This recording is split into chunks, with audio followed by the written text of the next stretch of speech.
Last week, meme stocks made a resurgence with shares of GameStop and AMC up 100%, 200% or more at one point. The guy known as Roaring Kitty made a interesting post on X where he had a man moving from the relaxed position in a gaming chair to the engaged position and made quite a few other meme posts throughout the day, and then got everybody excited about GameStop and AMC and a lot of these other companies again. At the same time, we note that Warren Buffett has raised almost $200 billion in cash. So that raises the question, when is it the best time to be looking at selling shares and raising cash? So we note that one of the best times to sell is when others are forced to buy. And Howard Marks is known as saying that. And we like to follow Howard Marks and what he has to say. But what does that mean? So there are people out there that will sell companies short. And what that means is that they're borrowing shares from someone else so they can sell it at a high price, presumably, and then buy it back later at a low price. And when they buy it back later, hopefully they're making a big profit between what they bought it at later and what they sold it at earlier. But they have to borrow the shares to do that. Now, when you're buying a company or you're buying shares in a company, the most you can lose is all your money. But when you are selling a company and the price of the shares doubles, you lose all your money. If the price of the shares triples, you lose twice all your money. If it quadruples, then you lose 3 times the money you invested in what it is. So it's not very fun selling something short and having it go up a lot. And when these professional investors sell short and a lot of these other people want to squeeze those investors or buy a lot so that they're forced to cover their bet and buy it back, that's what we call a short squeeze. And so it's a bit of a feedback loop. So they have the shares sold short, and as the people bid up the prices in the shares, they're forced to buy it back. And it feeds back on itself, and others are forced to buy it back over time and cover their shares and buy it back, and it causes it to go higher and higher. And in some cases, it causes some of these investors to go broke. And in 2021, we saw many hedge funds like Melvin Capital going broke because they had so much of these meme stocks sold short. And that's a little bit of what happened this last week. So when people are forced to buy, that's a great time to sell. And so if we're smart, we want to sell when others are forced to buy. Howard Marks says that's the best time to be selling. Another great time to sell is when the company itself is selling. And just last week, as AMC shares were going way up, I believe they sold about 250 million worth of their company in a shelf offering. GameStop also sold a bunch of shares in a shelf offering as well. They've been waiting for this to happen so they can sell a bunch of shares so they can get a bunch of cash. But let's say that you have a bunch of shares that are out there and the number of your shares doubles. That does not mean that the value of the company doubles. The value of the company is the same. If the number of shares in a company doubles and the value of the company is the same, what does that do to the value of the shares? If it's twice the number of shares, that means that the shares are worth half as much. So we know our fractions. So we want to make sure that we're selling at the same time the company is selling. The other great time to sell is when insiders are selling. Now it could be that there's a lot of options that are granted or shares that are granted to people because they're doing well and they get bonuses or what have you. They may not have enough money to be able to buy, so they have to borrow to buy, and they don't want to have a lot borrowed out there, so they have to sell some. But in a lot of cases, if a whole bunch of people are selling, it may be because they think the value of the company is way too high, and the insiders are in the know, especially the CEOs and the CFOs. And so those people will know more than likely if their company is either undervalued or overvalued. Of course, if they're buying, it may be a good sign to buy also, but if they're selling, the insiders tend to know more about that company than just about anybody else. And then we also want to look and see how is the company looking versus the past. Is it more expensive than it was in the past? Is it cheaper than it was in the past? If it's more expensive than it was in the past, if it's as popular as it's ever been, then we probably want to be looking at selling. So we saw this in 1999 and 2000. You can see there's 10 companies up here. There are about 4 of them that were tech stocks at the time. And at the time, they were the most popular, biggest that they'd ever been. And if we remember, that was during the dot-com boom. And this time around, we're kind of going through an AI boom instead of a dot-com boom. It's a neat new technology, kind of like the internet was at the time. But during the dot-com boom, companies like Microsoft and Intel and Cisco Systems and IBM were worth a lot. And they're about as popular as they'd ever been. And at that time, the earnings yield was around 2.8%. That means that if you were to buy the company all out, that it would take over 30 years for the company to pay for itself if the earnings aren't growing. And if you invest in those companies, you can see that there's only about 3 that made money over the ensuing 20-25 years. And those include Microsoft, that includes ExxonMobil, and includes Walmart. And the only one that actually beat Treasuries, that did better than Treasuries did over that period of time, is Microsoft. I think over this period of time, it made double digits, and Treasuries were in the mid-single digits. So you could get 5 or 6% on Treasuries and get over 10% on Microsoft. So Microsoft did the best out of all those.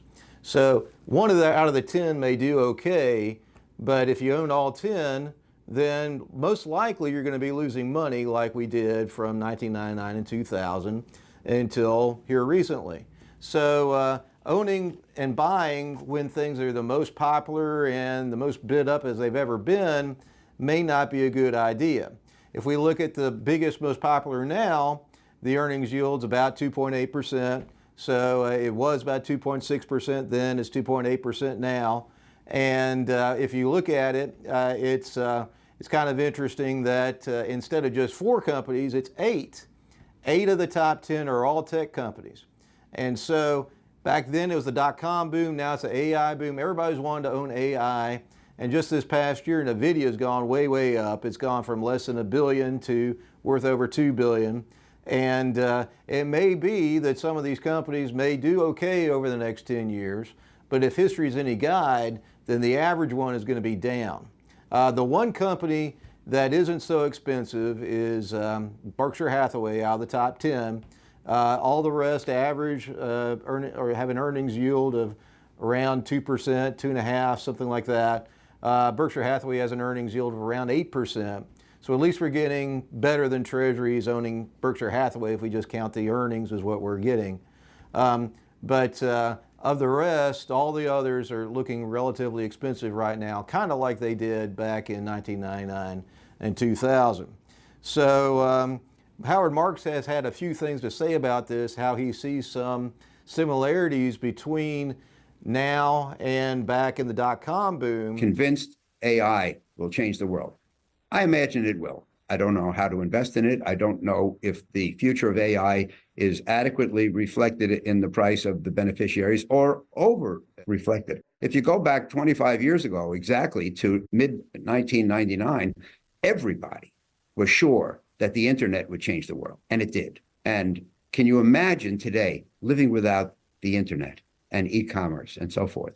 And yet the internet and e-commerce stocks that were the beneficiaries of that thinking in the TMT bubble of the late 90s, the vast majority are now worthless.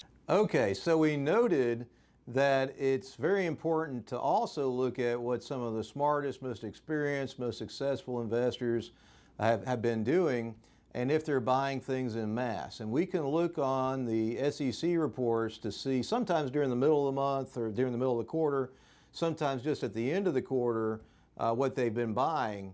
And it's also good to look at their biggest positions. So there are some investors that will commit the most amount of money to the things they're most excited about. And in the past, for Warren Buffett, that's been Apple. He's had almost 50% of his portfolio in Apple in the past. That's changed a little bit here recently. For other people, it may be some other type of company. I think some have been high on NVIDIA lately, and that's changed a little bit recently. Some have been high on other things.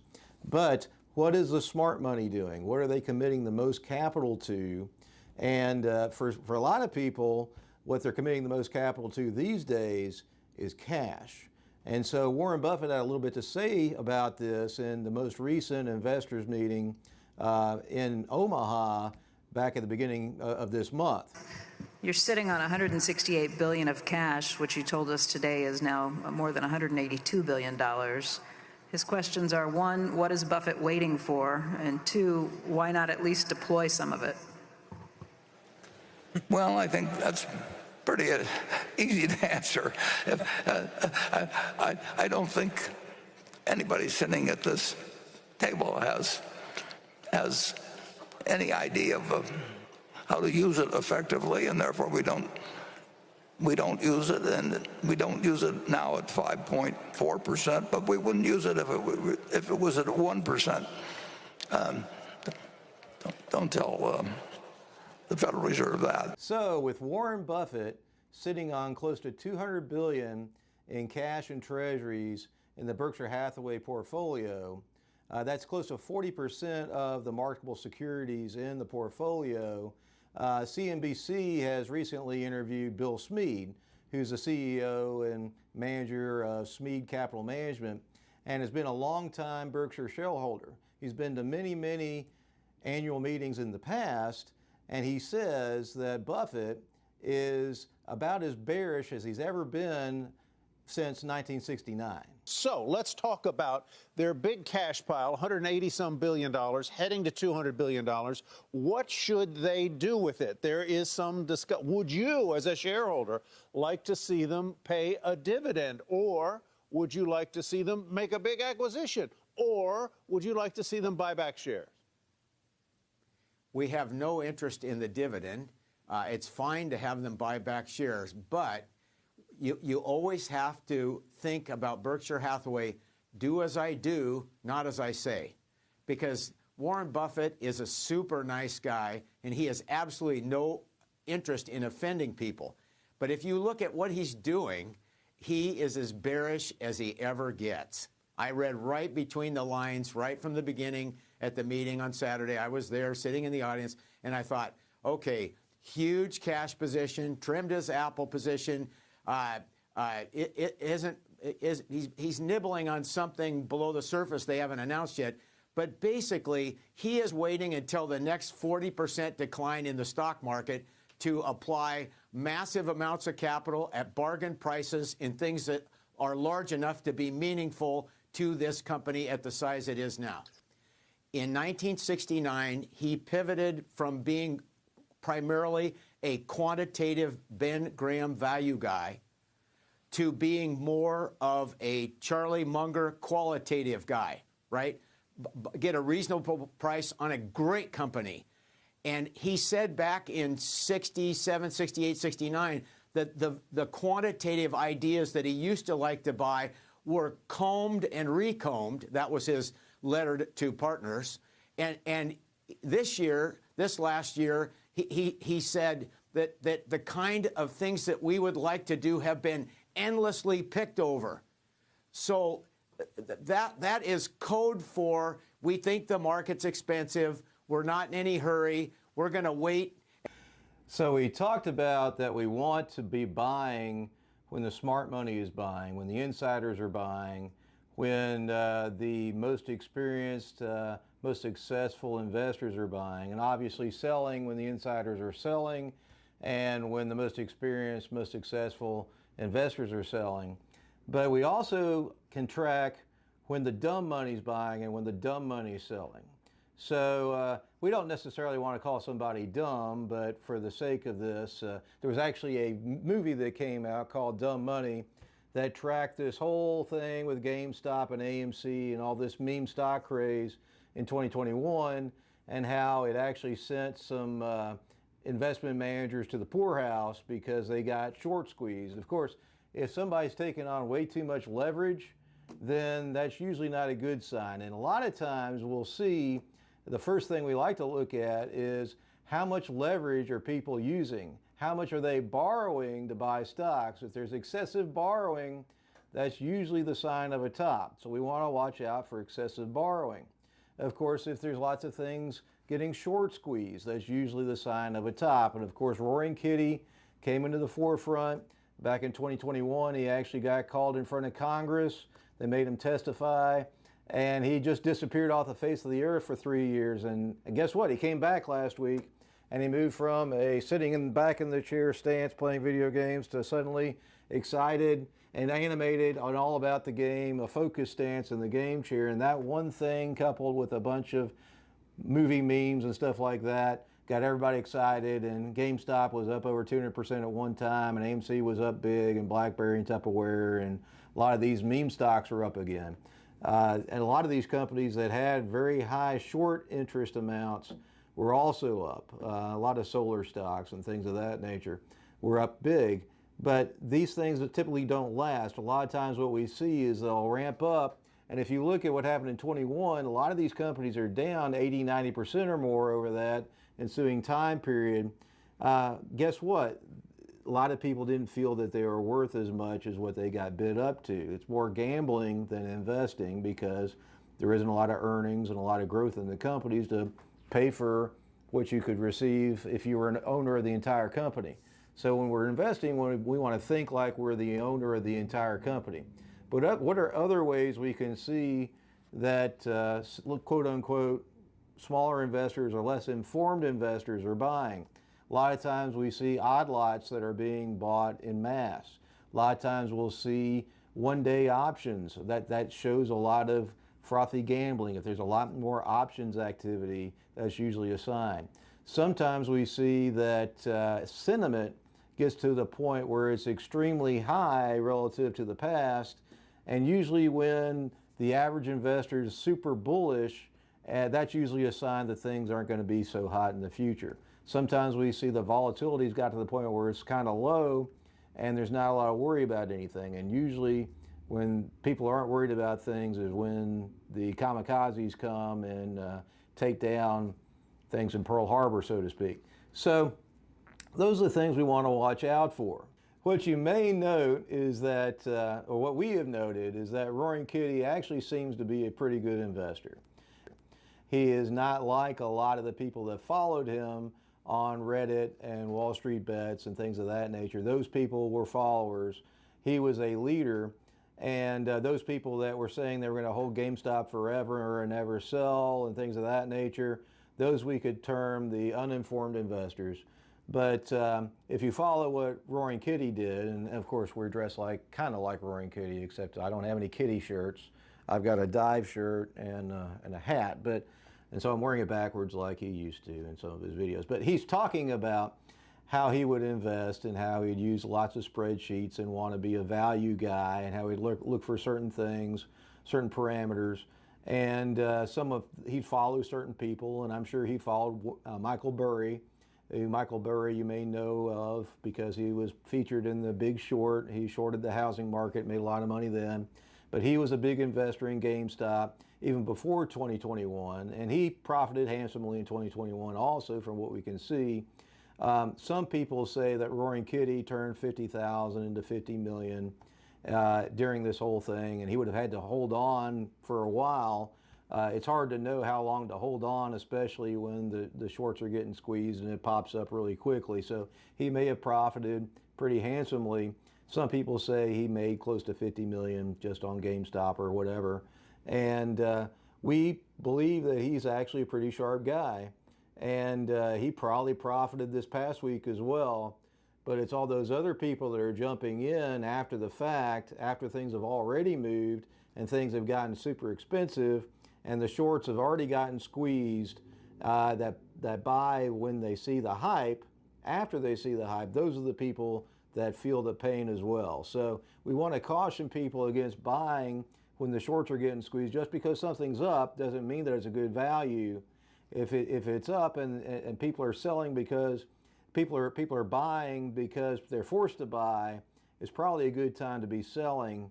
We want to keep that in mind. We want to buy when other smart people are buying, the insiders are buying, and when people are forced to sell, and we want to sell when the insiders are selling, the smart people are selling, and maybe some people who are late to the party are buying, and when people are forced to buy, we want to be selling to those people. and look at this as a long-term game rather than a short-term speculation. So that's all we have for today. Thank you for tuning in today. Please feel free to put those thumbs up and like the video and like the channel. Subscribe to the channel so you can get more of these good videos over time. And as always, stay thirsty for knowledge.